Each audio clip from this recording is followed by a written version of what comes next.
ইন্নাল হামদুলিল্লাহ ওয়াসসালাতু ওয়াসসালামু আলা রাসূলিল্লাহ আম্মা বাদ। প্রিয় মুসলিম ভাইয়েরা, আজ আমরা আলোচনা করব যিকরুল্লাহ অর্থাৎ আল্লাহর স্মরণ করার গুরুত্ব ফজিলত নিয়ে। আল্লাহ তাআলা বান্দাদের সৃষ্টি করেছেন তার ইবাদত করার জন্য। আল্লাহ চান বান্দা তার বিধিবিধান মেনে চলবে, তাকে স্মরণ করবে, তার নিয়ামতের কৃতজ্ঞতা আদায় করবে।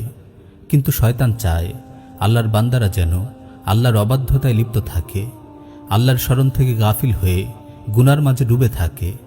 এজন্য শয়তান প্রতিনিয়ত মানুষকে নানান কুমন্ত্রণা দেয়, মন্দ কর্মের দিকে আহ্বান করতে থাকে।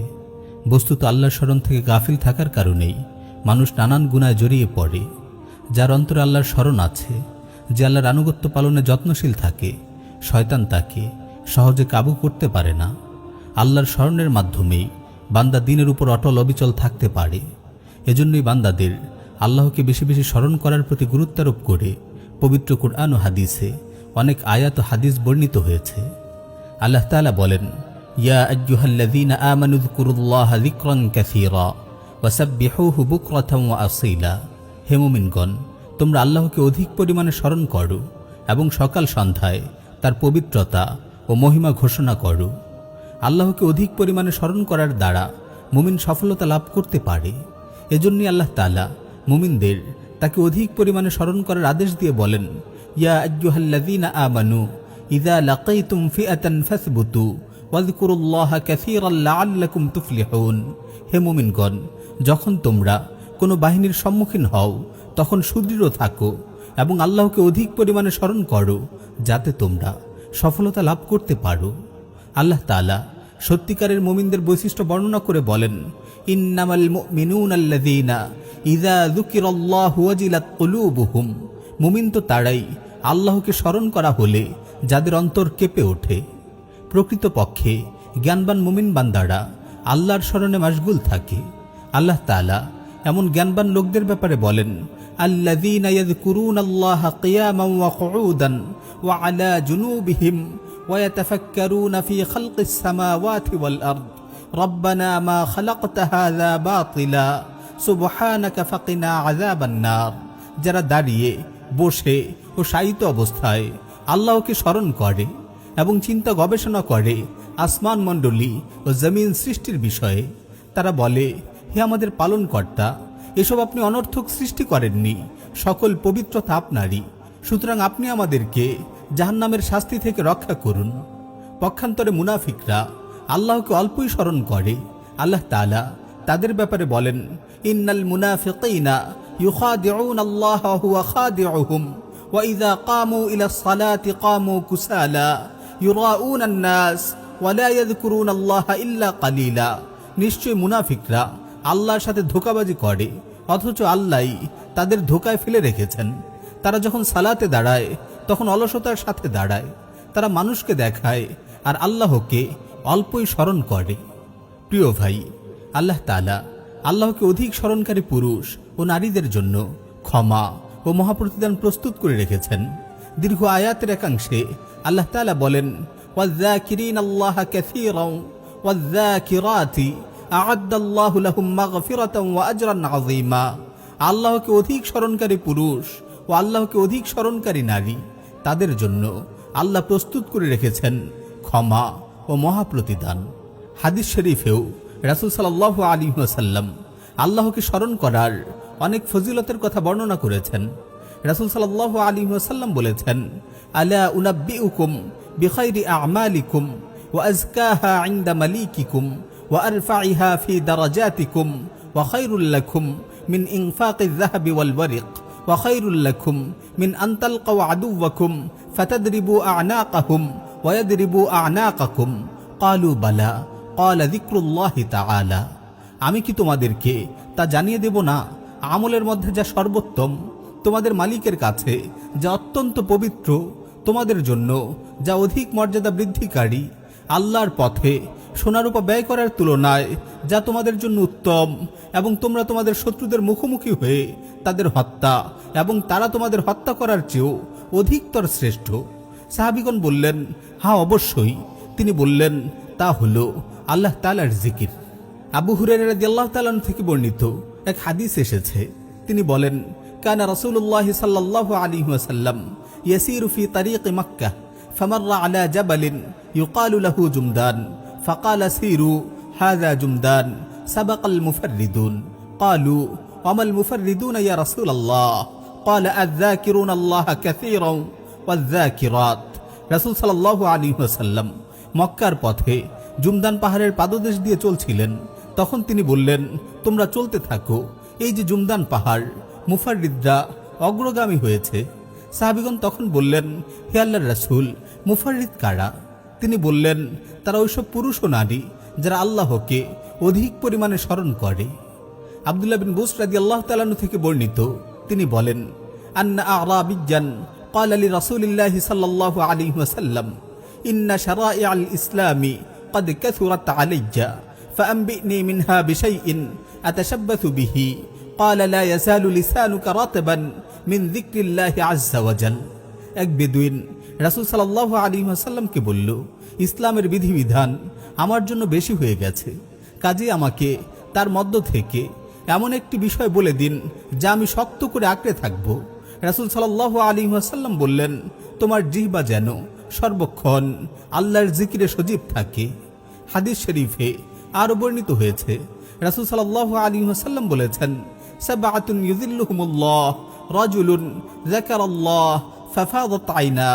আল্লাহ তাআলা 7 শ্রেণীর ব্যক্তিকে তার আরশের ছায়ায় স্থান দেবেন। তন্মধ্যে এক শ্রেণী হলো ওই ব্যক্তি যে একান্তে আল্লাহকে স্মরণ করেছে এবং তার চোখ থেকে অশ্রু প্রবাহিত হয়েছে। প্রিয় ভাই, বান্দা আল্লাহকে স্মরণ করলে আল্লাহ তাআলাও তাকে স্মরণ করেন। আল্লাহ তাআলা বলেন, ফাযকুরুনি আযকুরুকুম ওয়াশকুরুলি ওয়ালা তাকফুরুন। কাজেই তোমরা আমাকে স্মরণ করো, আমিও তোমাদের স্মরণ করব, এবং আমার কৃতজ্ঞতা প্রকাশ করো, অকৃতজ্ঞ হইও না। ইমাম তাবারি রাহিমাহুল্লাহ ফাযকুরুনি আযকুরকুম এর ব্যাখ্যায় বলেন, অর্থাৎ হে মুমিনগণ, তোমরা আমার আদেশ নিষেধ মেনে চলার মাধ্যমে আমাকে স্মরণ করো, তাহলে আমিও আমার রহমত ও ক্ষমার মাধ্যমে তোমাদের স্মরণ করব।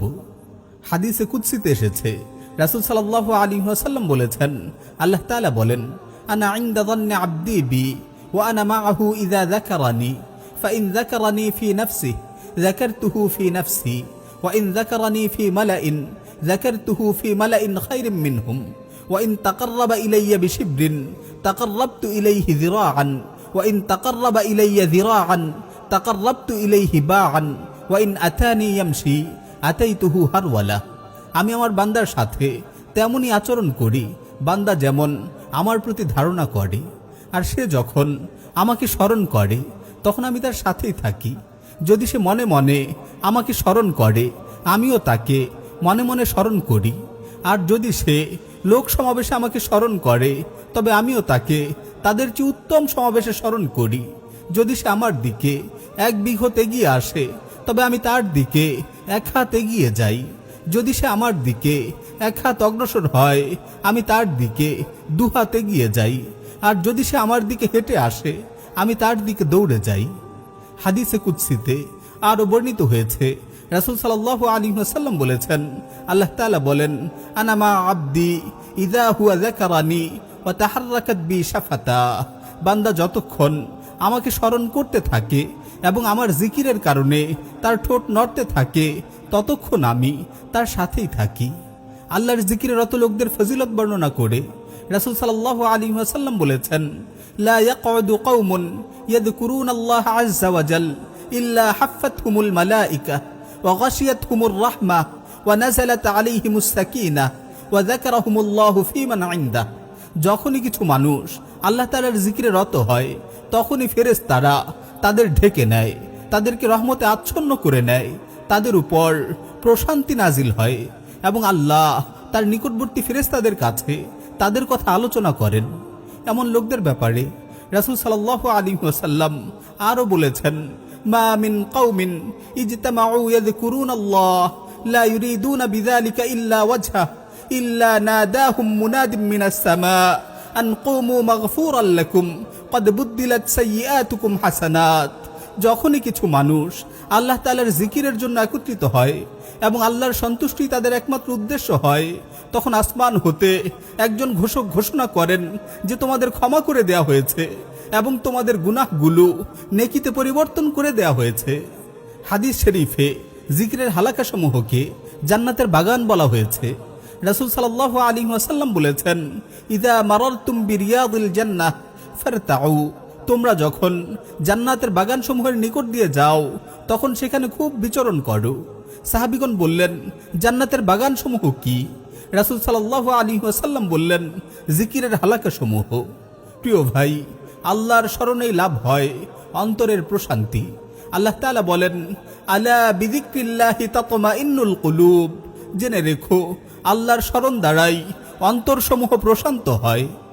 দুনিয়ার প্রত্যেক মানুষই প্রশান্তি লাভের জন্য কত চেষ্টা পরিশ্রম করে যাচ্ছে। গাড়ি বাড়ি, অর্থ সম্পদ, ক্ষমতা, প্রভাব প্রতিপত্তি, যত কিছুই মানুষ অর্জন করছে, এগুলোর দ্বারা তারা একটু প্রশান্তি পেতে চায়। কিন্তু আসলেই কি প্রশান্তি লাভ করতে পারছে তারা? আজ কত অর্থ সম্পদের মালিককে হতাশা প্রকাশ করতে দেখা যায়। দুনিয়ার রং তামাশায় ডুবে থাকা কত সেলিব্রিটির আত্মহত্যার খবর শোনা যায়। অর্থ সম্পদ, রূপ লাবণ্য, প্রসিদ্ধি কি নাই তাদের? এগুলো সবই আছে তাদের জীবনে, নাই শুধু প্রশান্তি। আর তা থাকবেই বা কি করে? তারা তো সর্বদা আল্লাহর অবাধ্যতায় লিপ্ত। তাদের অন্তরে নেই আল্লাহর স্মরণ। বাস্তবেই তারা যদি আল্লাহর আনুগত্যের পথে চলতো, অন্তরে আল্লাহর স্মরণ জাগ্রত রাখত, তবে নিশ্চিত তারা প্রশান্তি লাভ করত। আল্লাহর স্মরণ থেকে গাফিল মানুষগুলো সত্যি মৃত সদৃশ। রাসূল সাল্লাল্লাহু আলাইহি ওয়াসাল্লাম বলেছেন, মাসালুল্লাযী ইয়াযকুরু রাব্বাহ ওয়াল্লাযী লা ইয়াযকুরু রাব্বাহ মাসালুল হাজ্জি ওয়াল মাইয়িত, যে ব্যক্তি তার পালনকর্তাকে স্মরণ করে আর যে ব্যক্তি তার পালনকর্তাকে স্মরণ করে না, তাদের দৃষ্টান্ত হলো জীবিত ও মৃতের ন্যায়। এমনি ভাবে যে ঘরে আল্লাহর স্মরণ নেই সেই ঘরও মৃত সদৃশ। রাসূল সাল্লাল্লাহু আলাইহি ওয়াসাল্লাম বলেছেন, মাসালুল বাইতিল্লাযী ইউযকারুল্লাহু ফীহি ওয়াল বাইতুল্লাযী লা ইউযকারুল্লাহু ফীহি মাসালুল হাজ্জি ওয়াল মাইয়িত, যেই ঘরে আল্লাহর জিকির করা হয় আর যেই ঘরে তার জিকির করা হয় না, উভয় ঘরের দৃষ্টান্ত হলো জীবিত ও মৃতের ন্যায়। প্রিয় ভাই, আজ মুসলিমদের ঘরগুলোর কি অবস্থা? মুসলিমদের ঘরগুলোতে কি আজ কোরআন তিলাওয়াত, আল্লাহর বরত্বের আলোচনা, দ্বীনি কিতাবের পাঠ ও ইমানি মুজাকারের আওয়াজ শোনা যায়? দুঃখজনক হলেও সত্য, মুসলিমদের ঘরগুলোও এক একটি আজ বেদিন কাফিরদের ঘরের মতো গান বাজনা, নাটক, সিরিয়াল ইত্যাদি নানান অপরাধে মজে থাকার আসরে পরিণত হয়েছে। এমন মৃত ঘর থেকে কিভাবে নেক সন্তান জন্ম নেবে? এমন মৃত ঘরে যারা বেড়ে ওঠে তারা কিভাবে আল্লাহর আনুগত্যশীল বান্দা হবে? আল্লাহ আমাদেরকে এবং আমাদের ঘরগুলোকে এমন মৃত অবস্থা থেকে হেফাজত করুন। প্রিয় ভাই, রাসূল সাল্লাল্লাহু আলাইহি ওয়াসাল্লামের এই হাদিসটির কথা একটু ভাবুন এবং সতর্ক হন, যেন আমরা অভিশপ্ত বিষয়ে ডুবে না থাকি। আমাদের সময়গুলো কাটুক আল্লাহর জিকির ও তার সাথে সংশ্লিষ্ট বিষয়ে। রাসূল সাল্লাল্লাহু আলাইহি ওয়াসাল্লাম বলেছেন, আলা ইন্নাদ দুনিয়া মালউনাতুন মালউনুম মা ফিহা ইল্লা যিকরুল্লাহ ওয়া মা ওয়ালা ওয়া আলিমুন আও মুতাআল্লিম, দুনিয়া ও দুনিয়ার সকল বস্তু অভিশপ্ত, তবে আল্লাহর জিকির ও তার সাথে সংশ্লিষ্ট বিষয় এবং আলিম ও তালিবে ইলম ছাড়া।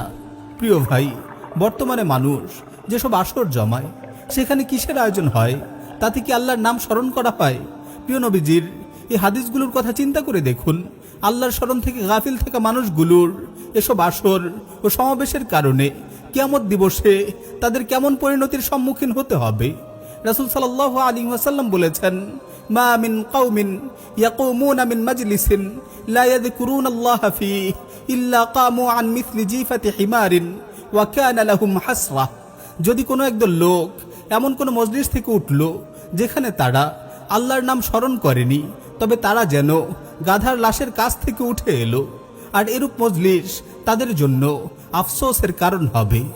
আরেক হাদিসে রাসূল সাল্লাল্লাহু আলাইহি ওয়াসাল্লাম বলছেন, মান ক্বাদা মাকআদান লাম ইয়াযকুরিল্লাহা ফীহি কানাত আলাইহি মিনাল্লাহি তিরা ওয়া মান ইসতাজা মারজাআন লা ইয়াযকুরুল্লাহা ফীহি কানাত আলাইহি মিনাল্লাহি তিরা, যে ব্যক্তি এমন কোন মজলিসে বসেছে যেখানে সে আল্লাহর জিকির করেনি, তার সে বসাই আল্লাহর নিকট থেকে তার জন্য আফসোস ও নৈরাশ্যজনক হবে।